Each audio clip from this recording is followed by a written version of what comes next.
Divergencia.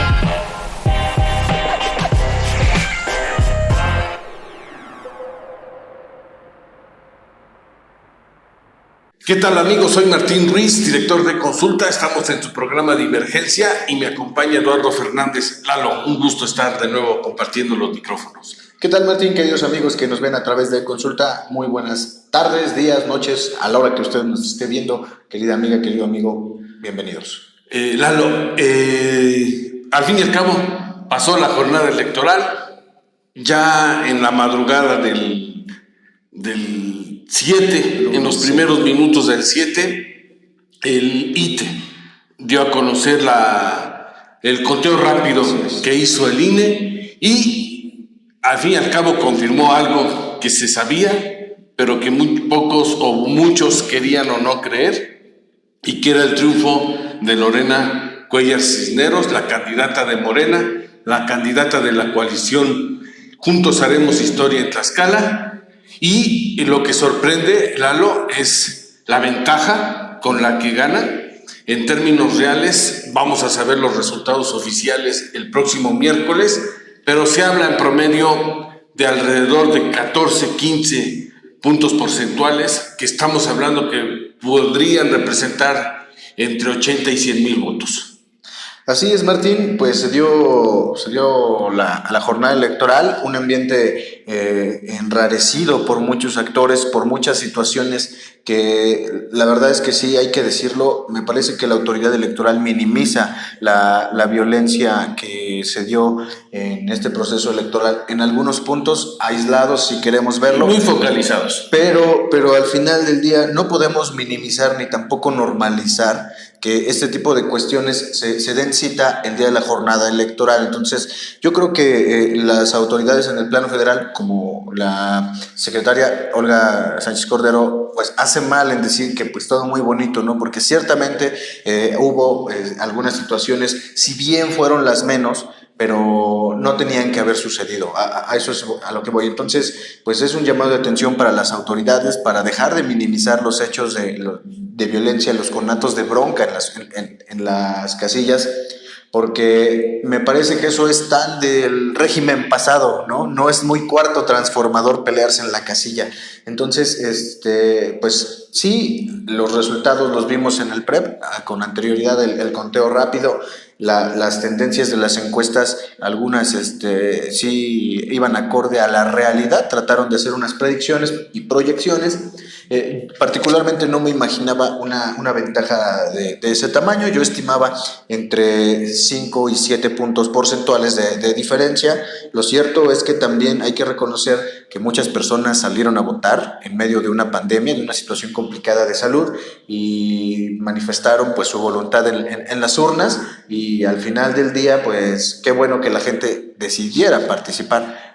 Ahora nos resta seguirnos interesando en los resultados. Ya no es nada más esperarnos a los 3 años que faltan para la próxima elección, sino empezar en este momento a exigirle resultados a las autoridades que próximamente ya van a estar siendo calificadas como autoridades electas. Sí, y la primera pregunta que nos haríamos, ¿hubo sorpresas o no? A mí me parece que no. Yo sí esperaba los resultados. Creo que, insisto, el margen con el que gana Lorena sí sorprende un poco, pero tampoco era algo que no se hubiera manejado con anterioridad. Había encuestas que le daban hasta 22 puntos de diferencia. A fin y al cabo, insisto, se habla que es en promedio 14, 15 puntos porcentuales de diferencia entre el primer lugar y el segundo lugar, que obtuvo Anabel Ábalos Zempoalteca.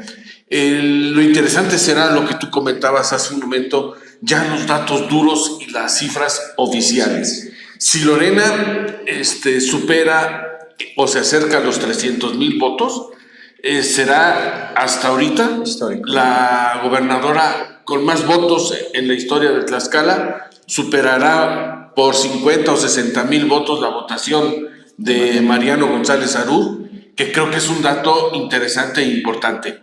El otro dato que a mí me parece relevante es que si se confirma que la votación de Anabel Ábalos Zempoalteca, la priista y candidata de la coalición Unidos por Tlaxcala, ronda alrededor de los 200,000, 205,000 votos. Lalo, no sé si coincidas conmigo, a mí me parece que esta cacareada suma de liderazgos, la cacareada unidad de haber sumado al PAN, PRD, PAC y al Partido Socialista, poco sirvió o contribuyó muy poco a la candidatura. Si tomamos en cuenta la última elección con la que Marco Mena ganó la gobernatura del estado y que obtuvo 189,000 votos. Es decir, si todos estos partidos que se unieron para pelear la gobernatura le aportaron al PRI y a la candidata 15,000 votos exagerado, me parece que es ridículo a mí. Entonces, yo creo que también necesitamos empezar a revisar qué partidos realmente juegan un papel importante, tienen presencia, trabajo, y qué otros partidos son una caricatura. Y me refiero por esto, si uno revisa los datos de la coalición Juntos Haremos Historia, llegaremos a la conclusión, Lalo, que el PT aportó absolutamente nada, Nueva Alianza igual, el partido de Encuentro Solidario lo mismo, Morena y el Verde, ¿no? Y el Verde lo mismo, y yo creo que les dan hasta mucho en las negociaciones para sumarse a una coalición en la que no aportan nada. Claro, en ese sentido, a mí sí me sorprende el triunfo de Lorena en cuanto al porcentaje se refiere. Sí, a los números. A los números, exactamente. Ahora, en cuanto a lo que comentas sobre los partidos, me parece que ya ambas coaliciones deberían estar haciendo forzosamente un análisis de los números, de los resultados, porque precisamente mucho del resultado depende de cómo los partidos instruyen a su militancia y simpatizantes a votar. Ciertamente me parece que hay en esta ocasión pocos partidos de los que ya conocemos van a perder el registro, porque eso es lo que más les importa en cuanto a los convenios de coalición. Lo que les interesa es mínimo salvar el registro. Lo que sí me sorprende para el caso de Tlaxcala puntualmente son los ayuntamientos más que las diputaciones. La verdad es que uno hubiera esperado que esta marea guinda se sumara también en el plano de los ayuntamientos. Vimos que espacios que eran completamente priistas pasaron a otro color, lo mismo con el PAN, con todas las representaciones políticas. Hay algunos pues sobresaltos Pero ahí, ¿qué pasó, Lalo? ¿Tú qué crees? Hay que decir una cosa para los que nos están viendo. En las elecciones de este domingo hay dos datos interesantes, yo diría. Bueno, tres datos interesantes. En la gubernatura se pinta de guinda, en las diputaciones federales sigue el mismo color y en las diputaciones locales es morena, el color guinda. Pero curiosamente en los ayuntamientos no se da esa línea, se rompe y empezamos a ver una pluralidad. Claro. Y otro dato que a mí me parece interesante, Lalo, es que el PRI está acabado en Tlaxcala. Hay municipios en donde quedó en el 8º lugar y donde tenía ayuntamientos importantes y prácticamente desapareció. Claro, bueno, yo le doy la razón, el motivo de ser a esta situación. En un primer momento, a los impresentables que Morena mandó como candidatos, hay que decirlo porque así o sea, tú atribuyes a una parte que Morena se equivocó en los candidatos a las alcaldías. A las alcaldías, en su gran mayoría. También a eso le sumaría un gran trabajo de ambas coaliciones por tratar de fomentar el voto diferenciado, que eso me parece que es fundamental. Que sí se logró. Que sí se logró. Y tú haces una pregunta que obviamente es natural, ¿no? O sea, ¿por qué si la tendencia había sido desde el orden federal hasta las diputaciones locales, si la tendencia era la misma, ¿por qué no se replica en cuanto a la elección de ayuntamientos? Bueno, yo creo también que cada partido jugó sus cartas distintas en los ayuntamientos, ya que no hubo coalición en ese sentido en el plano municipal. Creo también que mucho abona verdaderamente el desprestigio que tienen, insisto, algunos candidatos de forma general. Regularmente los candidatos a las presidencias de comunidad y presidencias municipales suelen ser nuestros vecinos, nuestros paisanos, Sí, gente es cercana. otro tipo, ¿no? Es una cercanía todavía más real que con los diputados, que con la gobernadora o el gobernador. Es una relación distinta. Entonces, regularmente los conocemos, sabemos quiénes son, quién es su familia, qué han hecho, qué no han hecho. Claro. Y me parece que eso es un parámetro fundamental para romper este esquema de la marca Morena. Creo que es una situación muy importante que se debe analizar por parte de los partidos en general, porque es lo que estamos comentando. Había ayuntamientos que habían sido priistas toda la vida, panistas, perredistas, del color que fuera. Hoy la tendencia ya cambió, ¿no? Entonces, me parece que deben poner especial atención a donde perdieron y a donde ganaron, porque lo cierto es que algo ocurrió y muy seguramente ni siquiera los partidos sepan qué fue. Y fíjate, Lalo, yo sí creo que sí, creo saber qué fue.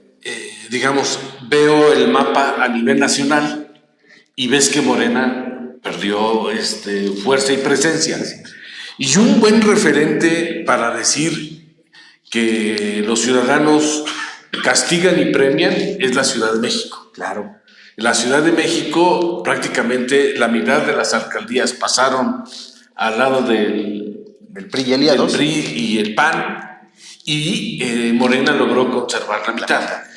Yo lo que interpreto, y insisto, será conforme empecemos a ver y a tener los datos duros, que los ciudadanos también en los ayuntamientos le están diciendo, a ver, sí te apoyo para la gobernatura en esta, sí te apoyo de nuevo para que tengas un poder legislativo que te permita gobernar y sacar ciertas cosas, pero en las presidencias municipales, ojo, si no pones candidatos que los ciudadanos respaldemos, no te voy a dar el voto. Creo que está el mensaje ahí, quien lo quiera ver lo entenderá, quien no, pero sin lugar a dudas, ese mensaje será importante rumbo al 2024. Claro.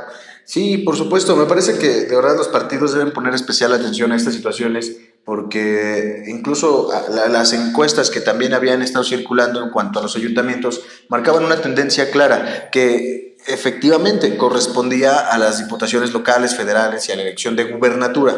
No se cumplió en el plano municipal, es una nueva oportunidad de hacer estrategia.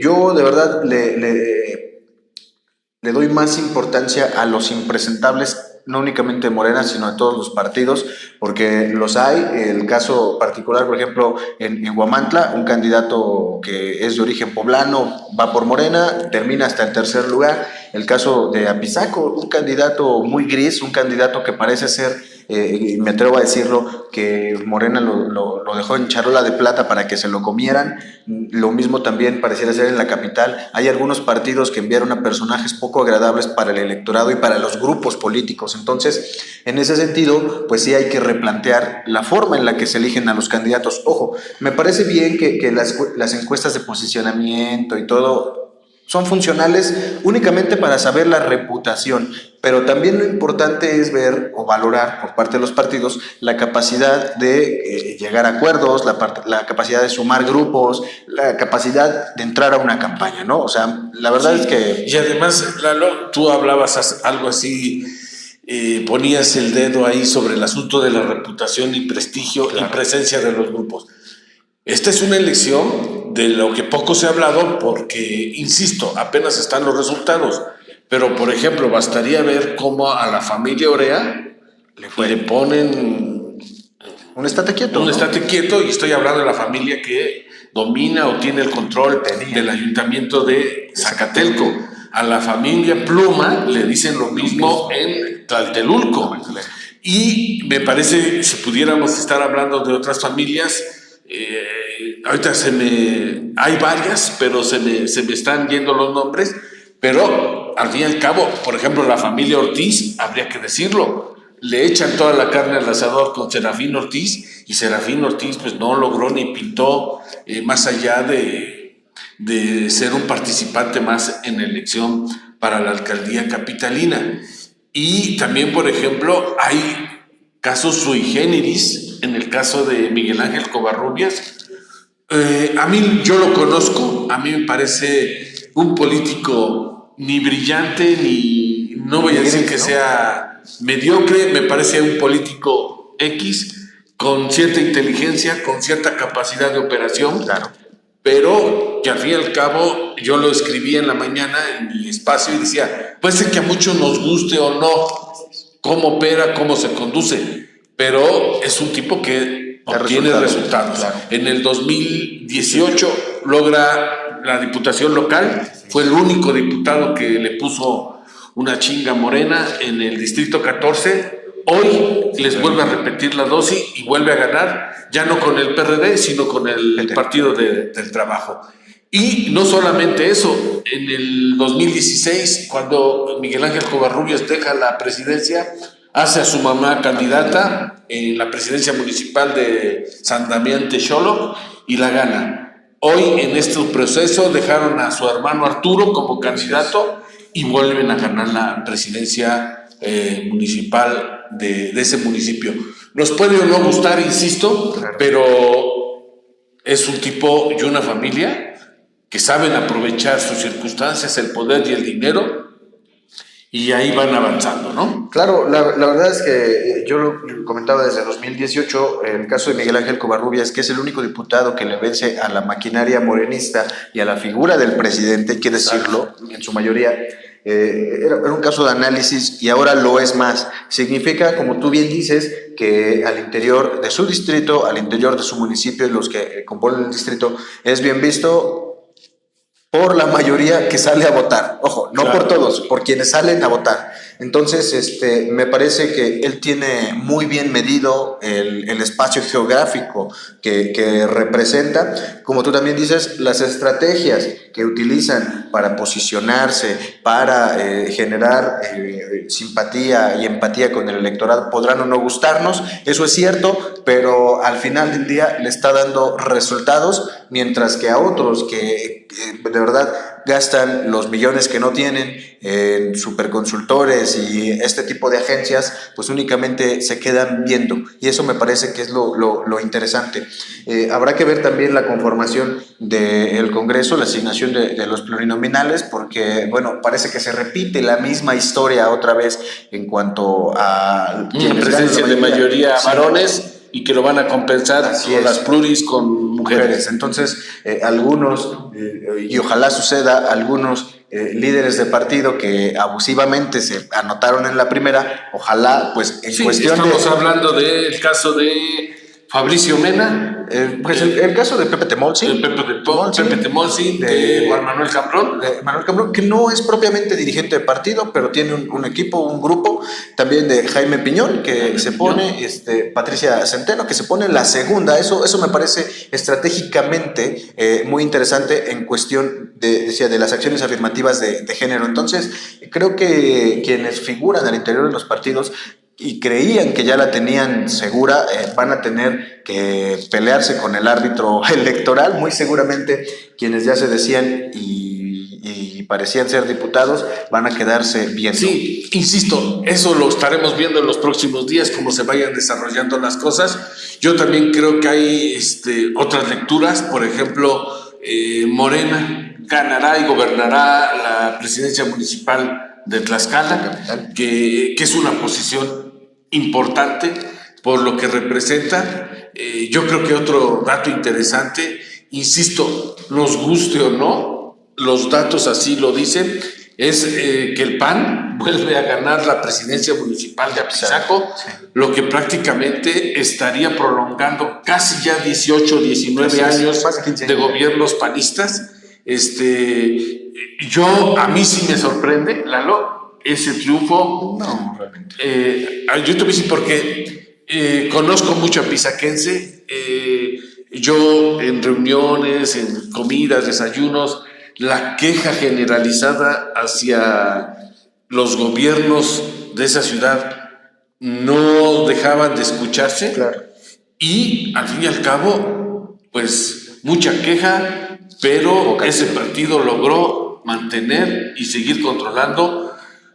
Yo creo que después de la capital, el municipio más importante económicamente hablando en el estado de Tlaxcala. No, y a mí me parece verdaderamente natural ese escenario, porque lo dices bien, la gente lo sabe, el PAN ha sido el partido dominante en Apizaco desde hace ya muchísimos años, más de 15 años, y me sugiere que han generado estructuras que votan. Eso es lo más importante.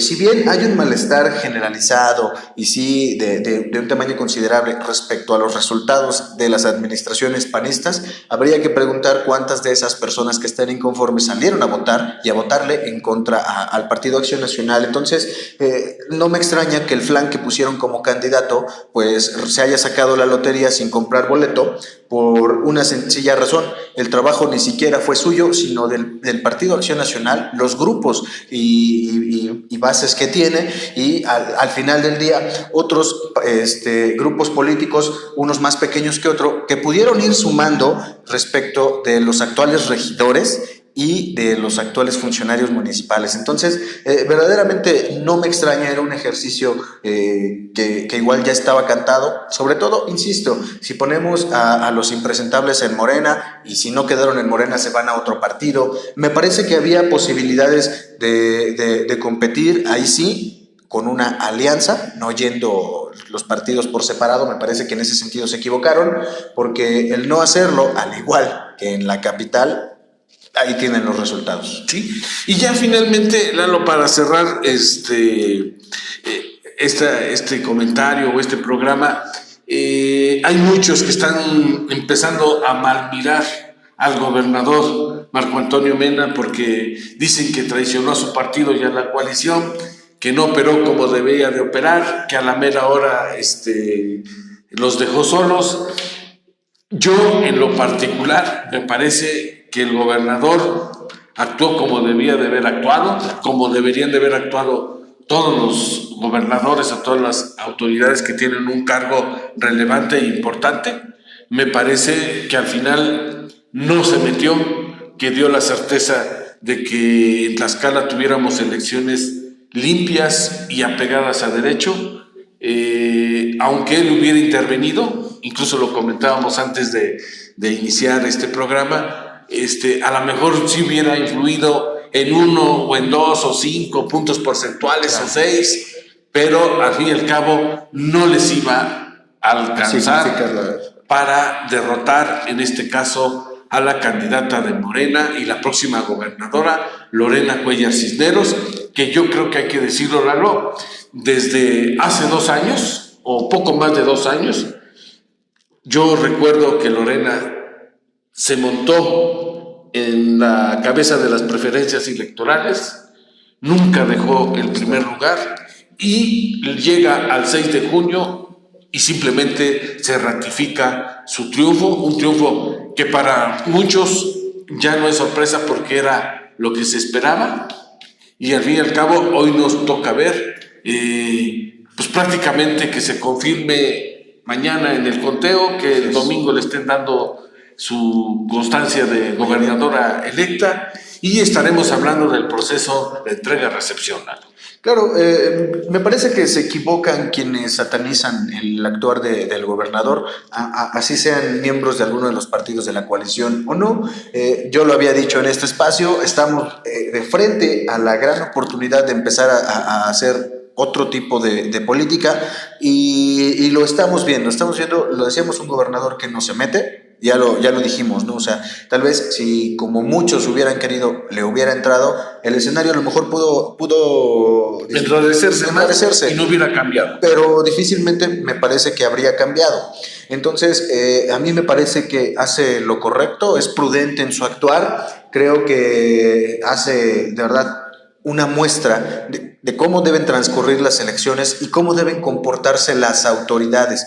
Entonces, pues entiendo que exista malestar con los partidos que no ganaron por obvias y entendidas razones, pero se debe reconocer la civilidad, de verdad, del señor gobernador, porque al final del día después de tantas acusaciones sin fundamento sobre la injerencia del gobierno estatal en el proceso electoral, ahí está el resultado, es claro, no hubo injerencia por parte de la administración estatal. Me parece muy prudente el actuar, me parece que ahora en lo que las autoridades salientes y quienes sean autoridades electas precisamente tienen que estar pensando en el proceso de entrega-recepción, en este proceso de transición y alternancia en Tlaxcala.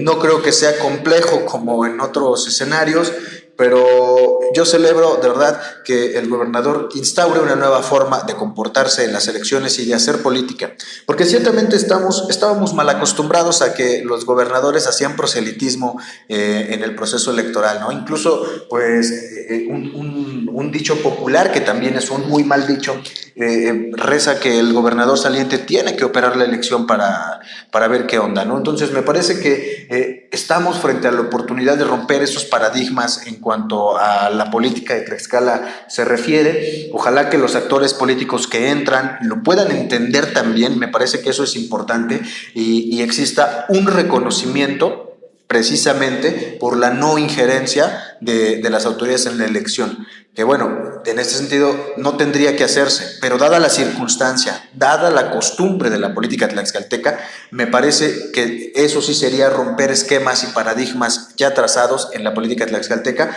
donde habremos de recordar, la gente votó esperando un cambio. Y además hay que decirlo, Lalo, no hay conflictos postelectorales, claro, salvo en 1 o 2 municipios, en el caso de Xicotzingo, que los morenos y Morena resultó muy malos perdedores. Resulta absurdo que la gente que circula con su unidad la estén agrediendo a pedradas o con machetes, y resulta que nadie les puede decir nada. Y uno, ¿qué culpa tiene de que perdieron? Las elecciones se ganan con votos, no cerrando carreteras ni amenazando a los ciudadanos. Salvo ese municipio, me parece que podríamos decir otros 2, 3 lugares, pero prácticamente, Lalo, yo no veo que la elección se esté judicializando. Lo comentamos en el programa anterior, decíamos que no veíamos que se judicializara la elección. No va a pasar, los resultados son contundentes y si acaso, insisto, habrá 1 o 2 conflictos que cuando la autoridad electoral y el gobierno del estado intervengan, prácticamente quedarán resueltas las situaciones, y salvo que tú tengas una opinión contraria, yo creo que vamos a llegar para el 15 de julio a más tardar con resultados ya claros, contundentes, y estaremos viviendo un proceso de entrega-recepción y asunto acabado. Claro, ciertamente no hubo, decía al inicio de este programa, mayores complicaciones. Hay focos rojos que ya muy bien ejemplificamos. Me parece que no debieran existir.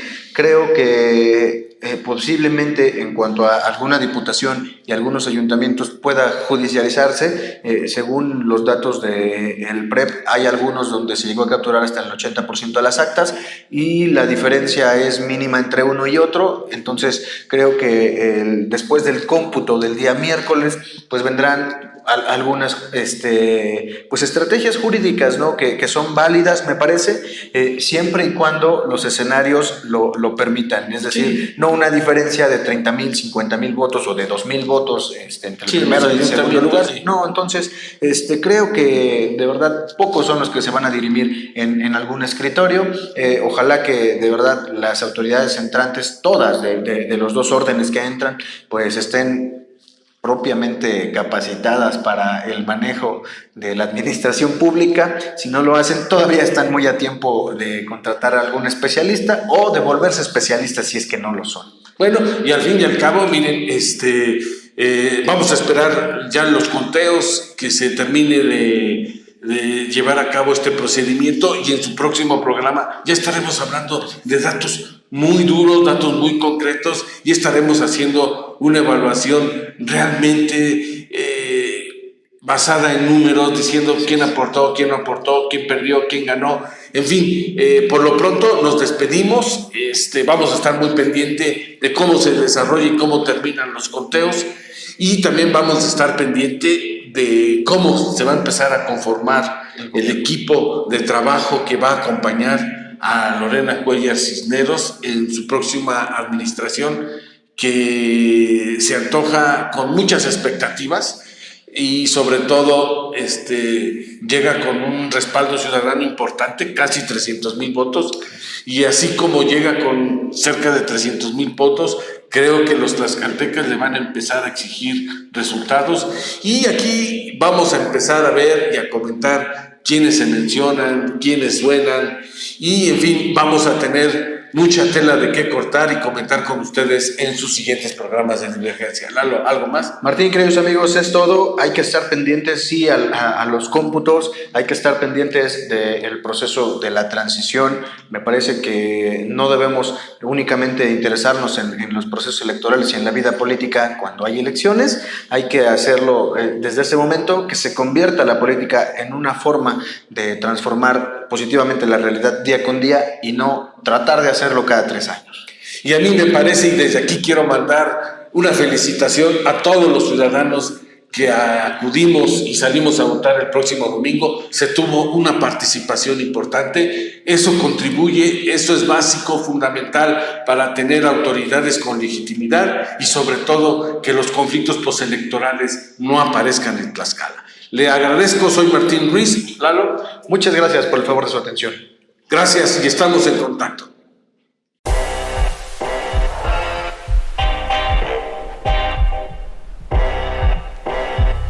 Divergencia.